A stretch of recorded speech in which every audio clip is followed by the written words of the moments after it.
আমি আজকে পায়েস বানাবো। পায়েসটা কি উপলক্ষে বানাচ্ছি, কেন বানাচ্ছি তোমাদের আমি জানাবো। তো আমি একটু চাল নিয়েছি, চালটা ভীষণই কম, যেটা হচ্ছে 1 নোট, হাতের 1 নোট চাল তোমাদেরকে আমি দেখাচ্ছি।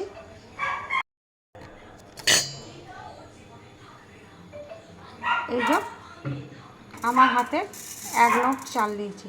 তো 1 নোট চালের জন্য এটা আমি স্ট্রেনারের মধ্যে নিয়ে নিলাম। এবার এটাকে আমি ধুয়ে নেব। তো 1 নোট চালে 1 কিলো দুধ, আমি দুধটা বসিয়ে দিয়েছি কড়াতে। 1 কিলো দুধ নিয়েছি। এটা আমি আমার মার কাছে শিখেছিলাম যে 1 কিলো দুধে 1 নোট চাল দিতে হয়। তো সেই জন্য আমি তাই দিয়েছি। এবারে আমি এটাকে একটু ধুয়ে নেব।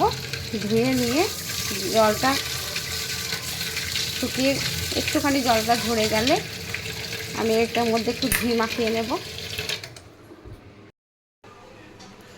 দুধটা খুব ভালো ফুটতে শুরু করে দিয়েছে, তোমরা দেখো দুধটা খুব ফুটছে। এবারে আমি চালটা ধুয়ে নিয়ে জলটা ঝাড়িয়ে নিয়েছি। এবারে এই যে ঘি, চালটার মধ্যে আমি একটু ঘি মাখিয়ে দিচ্ছি। ঘি মাখিয়ে এবার আমি চালটা দিয়ে দেব, দুধের মধ্যে দিয়ে দিচ্ছি, দিয়ে দিলাম। আর তার সাথে আমি কয়েকটা তেজপাতা দিয়ে দিচ্ছি।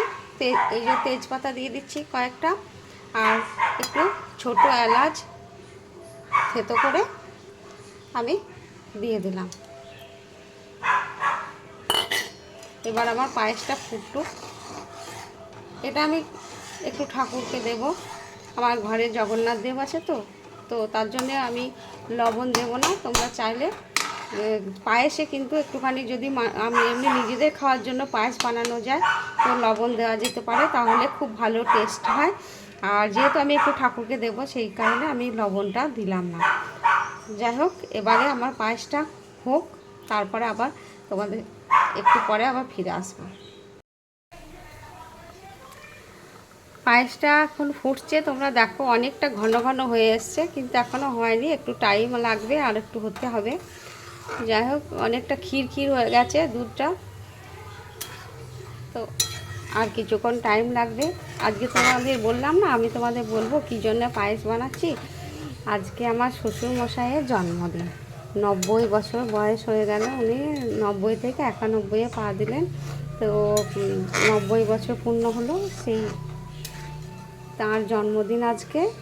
তো সেই কারণে আমি পায়েস বানাচ্ছি। তারপরে আজকে কিছু ওনার পছন্দ মতো জিনিস রান্না টান্না করে খাওয়াবো। সেই জন্য আমি পায়েসটা বানাচ্ছি, এবং ভাবলাম যে পায়েসটা যখন বানাচ্ছি তোমাদের সাথে একটু শেয়ার করে নিই। আমি তো চালের পায়েস বানাইনি, দেখাইনি তোমাদেরকে, তো সেই কারণে আরও আজকে একটুখানি শেয়ার করে নিচ্ছি তোমাদের সাথে। এখন তো তোমরা আমার খুব বন্ধু হয়ে গেছো না, যে কোনো জিনিসই তোমাদের সাথে শেয়ার না করতে পারলে ভালো লাগে না। মনে হয় যাই করি না কেন, মনে হয় একটুখানি তোমাদের সাথে একটু শেয়ার করি। সেই জন্য আমি দেখলাম পায়েসটা শেয়ার করি। তাছাড়া পায়েসটা কেন, বাবাকে কেমনভাবে খাবার দাবার দিচ্ছি তোমাদের দেখাবো। হ্যাঁ, তো তোমরা আমার সাথে থাকবে। আজকে আমি ব্লগটা বানাবো, বাবার জন্মদিনে ব্লগ করছি, তো সেটা আমি তোমাদের দেখাবো। তাহলে এখন একটু রেখে দিই, আবার পরে কথা বলবো।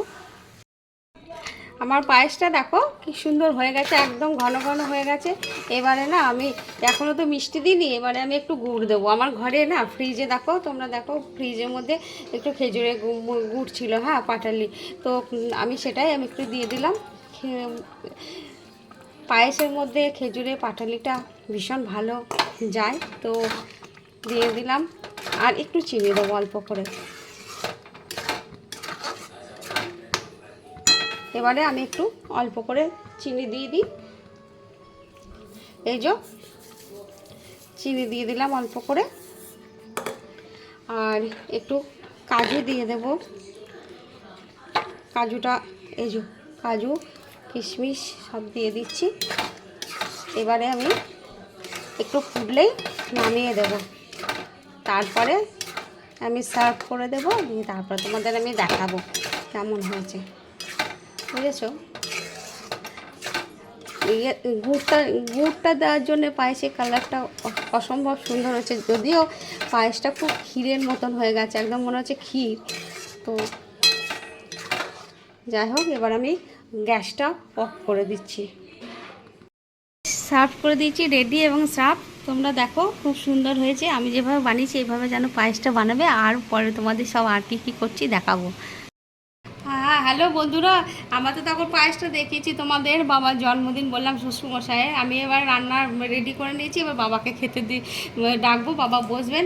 আমি ওই শাক একটু ভাজা, আলু ভাজা, পাঁপড় ভাজা, এদিকে ডাল, বাবা বিউলির ডাল ভালোবাসে তাই বিউলির ডাল, পোস্ত তরকারি, ইঁচড়ের তরকারি, পনির, বাটার পনির, মাছ, রুই মাছের দই রুই, চাটনি, দই, পায়েস আর মিষ্টি, কেক, বাবা যে কেক পছন্দ করে সেই কেক আর মিষ্টি, আর তোমার আইসক্রিম।